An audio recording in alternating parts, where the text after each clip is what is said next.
Então esse guia alimentar, uma primeira mudança importante, é um guia alimentar para crianças menores de 2 anos, ele é dirigido para a população.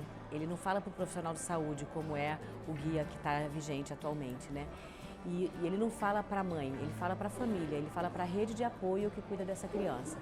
Ele traz princípios muito inovadores, né, que assumem, por exemplo, né, que a criança é prioridade absoluta, que para cuidar dessa criança todo mundo deve se mobilizar, que a alimentação é uma prática social. Então, que a gente precisa entender essa alimentação no começo da vida, não só como o aporte de nutrientes para a criança, mas todo um processo dela ser apresentada ao mundo, dela interagir com as pessoas, dela conhecer os sabores, as cores, as texturas. Então, a ideia é que uma novidade do guia são essas abordagens, né? Ele é um guia que junta amamentação e introdução alimentar e alimentação até os 2 anos, né? E ele traz uma coisa também muito bacana, que é além das orientações, digamos assim, das recomendações da alimentação propriamente dita, ele também conversa sobre a alimentação e o desenvolvimento infantil. E não só numa perspectiva que tradicionalmente a gente faz, que é saber assim, bom, em que momento a criança está pronta para cada coisa. Ele também discute como que a alimentação é um estímulo para o desenvolvimento da criança. Então, como é que ela se é apresentada de determinadas maneiras ao alimento, às cores, ela brincar com a comida, o quanto quem estiver cuidando da criança, conversar com a criança, falar os nomes dos alimentos, enfim, várias coisas que podem estimular essa criança. Então, acho que esse é uma outra inovação importante. Uma outra inovação também muito importante é a centralidade da culinária no guia.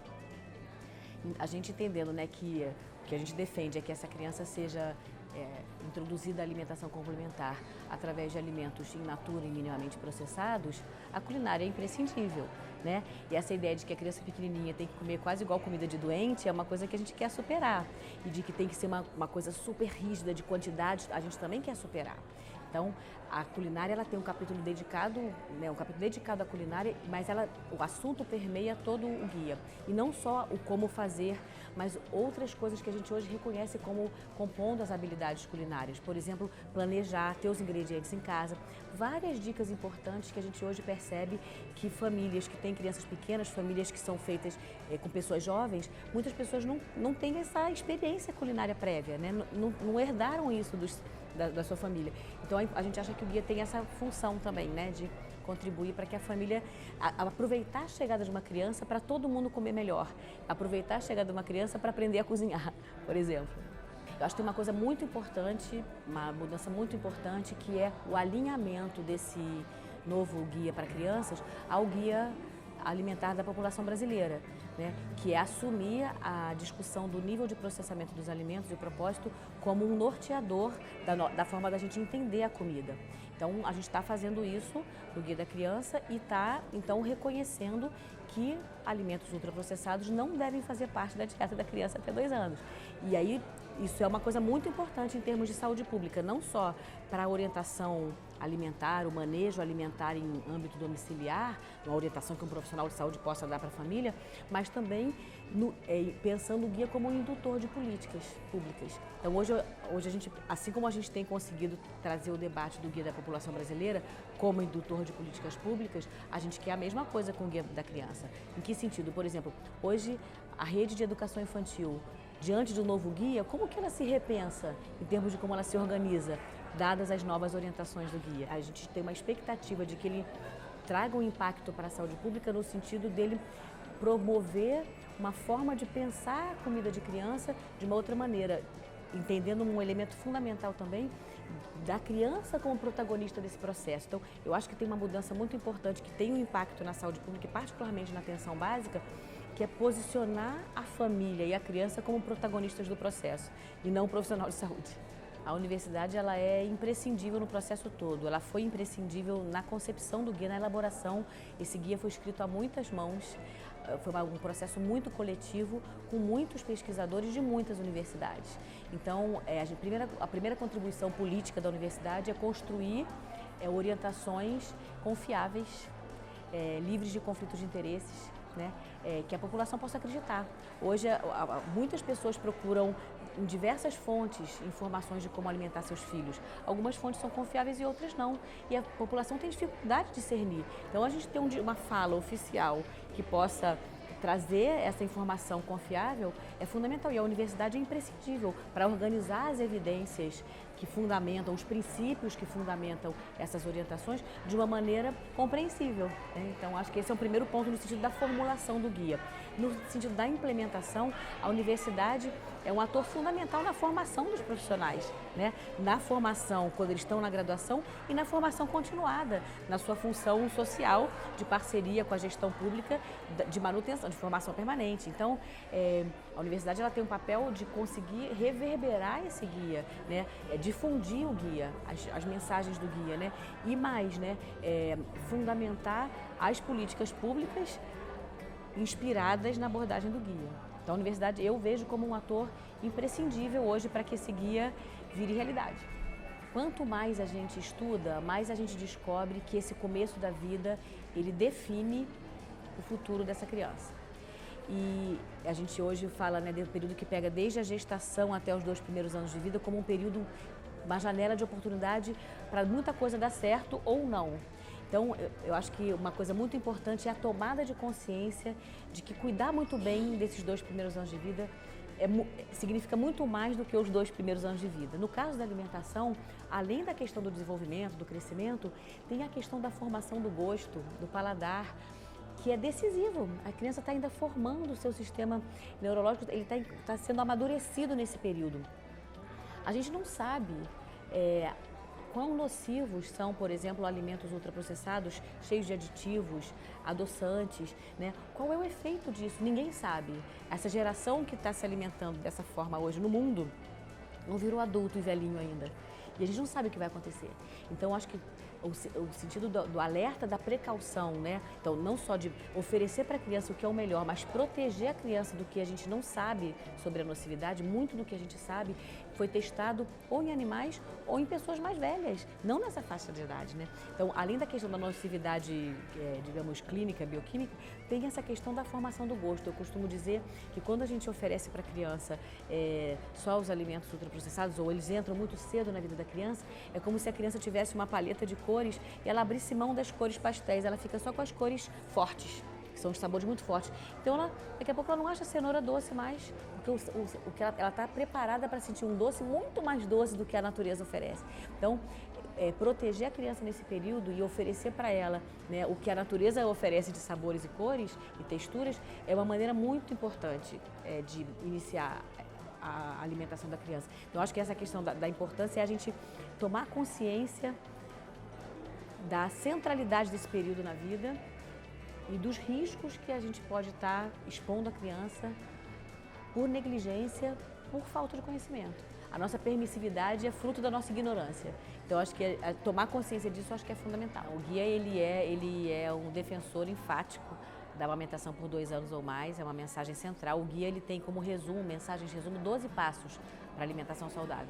E ele trabalha a questão da amamentação, né, exclusiva até os 6 meses e a continuidade da amamentação como uma coisa imprescindível, né? Só tem vantagens, né, para a alimentação complementar. Essa é uma coisa importante que esse guia está tentando fazer. Entender a alimentação nos 2 primeiros anos de vida, juntando a amamentação com a alimentação complementar. Por muito tempo, quem estudava uma coisa não estudava a outra. Os cursos eram separados, o Ministério por muitos anos abordou de forma separada, ele começou a abordar isso de forma mais integrada a partir de 2012.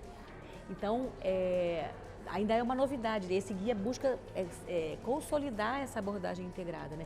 E a amamentação ela é fundamental para a alimentação complementar, porque o leite materno ele é tão nutritivo que se a criança está tomando leite materno, ela pode ter uma introdução mais lenta dos alimentos, ela pode demorar, resistir a algum alimento.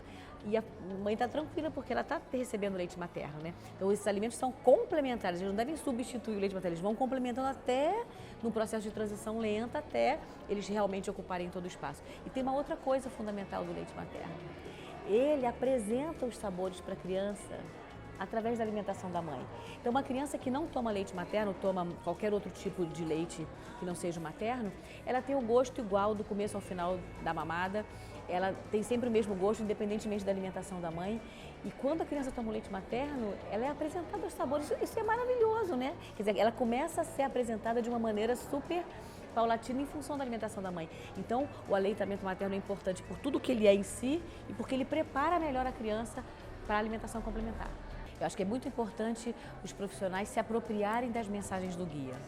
A gente entender que tem várias coisas que a gente prescreve, historicamente, elas não têm embasamento científico. É a tradição da puericultura, né, dessa fase. E que a gente entender que existem aspectos da introdução de alimentos que podem ser flexibilizados e que a família experimente o que é melhor para aquela família, o que é melhor para aquela criança, isso é fundamental. Quer dizer, acho que um recado importante para os profissionais de saúde é muito importante que as famílias compreendam os alimentos que devem ser introduzidos, a questão das texturas, né? Um aspecto fundamental que é muito recorrente é a família diluir demais a alimentação complementar, oferecer os alimentos menos consistentes. Então, uma mensagem muito importante que os profissionais de saúde têm a passar é a questão da consistência da alimentação para que elas recebam a quantidade de nutrientes suficiente, porque o estômago da criança pequena é muito pequenininho, né? Se você coloca uma coisa muito líquida, o líquido enche aquele volume e não tem muito nutriente ali. Então, essa questão da consistência e da variedade de experimentar coisas diferentes são mensagens, digamos, mais técnicas muito importantes. Mas, para além disso, eu acho que uma forma do profissional ajudar é ele realmente encorajar que a família desenvolva autonomia culinária, desenvolva autonomia nessa experiência de alimentação. E uma coisa fundamental para isso é o profissional de saúde aprender a cozinhar. Porque o que a gente às vezes observa é que na hora que ele vai orientar a família, ele não sabe orientar isso, ele não sabe a textura que vai ficar determinado tipo de preparação. Ele diz para a família que ela tem que fazer determinadas coisas, mas ele não diz como, porque ele também não domina. Então hoje, por exemplo, lá no Rio, a gente tem um trabalho de trabalhar oficinas de culinária com os profissionais de saúde para que eles fiquem mais seguros, né? E mais hábeis na orientação da culinária. Então acho que uma forma de ajudar é entender que você não fala de nutrientes sem falar de comida. Para falar de comida, tem que falar de culinária. Chantagear a criança de alguma maneira por causa da alimentação é uma coisa que o guia fala disso, trata sobre esse assunto, né? Como que isso não é recomendável, né? Porque isso a criança cria uma relação com a comida totalmente distorcida, né? Então, é muito importante o que você está falando. Isso deve ser desencorajado, dá trabalho, né? Principalmente naquelas famílias em que a criança é uma criança que não é boa de garfo, é uma criança mais difícil de comer, uma criança mais dispersa. Então a gente tem um capítulo do guia que discute os obstáculos. Assim como o guia da população brasileira tem um capítulo sobre obstáculos, esse tem os obstáculos para a alimentação infantil. Então os distratores, a televisão ligada, aquela pessoa que fala e desencoraja você a fazer uma prática mais organizada da alimentação, as rotinas que mudam, quando uma família tem uma separação entre o pai e a mãe da criança, né, os cuidadores da criança, como é que fica a alimentação dessa criança? Então, são vários obstáculos que se tem, né, e que é muito importante a família estar muito consciente deles, né? E esse ponto que você levantou, dar visibilidade para isso, entender e orientar a família de como ela lidar é fundamental. Essa é uma função importante do profissional de saúde, porque quando você precisa usar uma moeda de troca, quem está no controle é a criança. Então, a ideia é como é que você fica no controle da situação, dando espaço para a criança experimentar autonomia. Então a gente fala, bom, ela não pode escolher qualquer coisa, mas entre 3, qual que ela escolhe? Se tem 3 frutas para sobremesa, no domicílio tem mais de uma fruta disponível, a criança poder escolher se ela quer uma ou outra fruta naquela hora. Não tem que ser, hoje é dia de fruta tal. Deixa a criança escolher o que ela está com vontade. Mas você não oferece, escolhe o que você quer. Entre as frutas, qual que você quer? Percebe a diferença? Então, essa é a ideia dos adultos terem controle do processo de introdução é uma coisa imprescindível para a saúde da criança. Eu acho que essa é uma mensagem importante do guia, né? Reforçar essa ideia da divisão de tarefas domésticas, né? Porque quando a gente fala da culinária como uma coisa fundamental, culinária dá trabalho, né? Não só cozinhar ali na hora, por mais simples que seja, a gente dá várias dicas de como simplificar e tudo mais, mas tem que se organizar para isso, né? E muitas vezes tudo que envolve o cuidado da criança fica muito centrado num membro da família que é a mãe da criança, geralmente, né? E é muita sobrecarga. Então, assim, entender que realmente o cuidado da criança precisa de mais gente, né? E que não é nenhum favor, não está ajudando, né? É corresponsabilidade.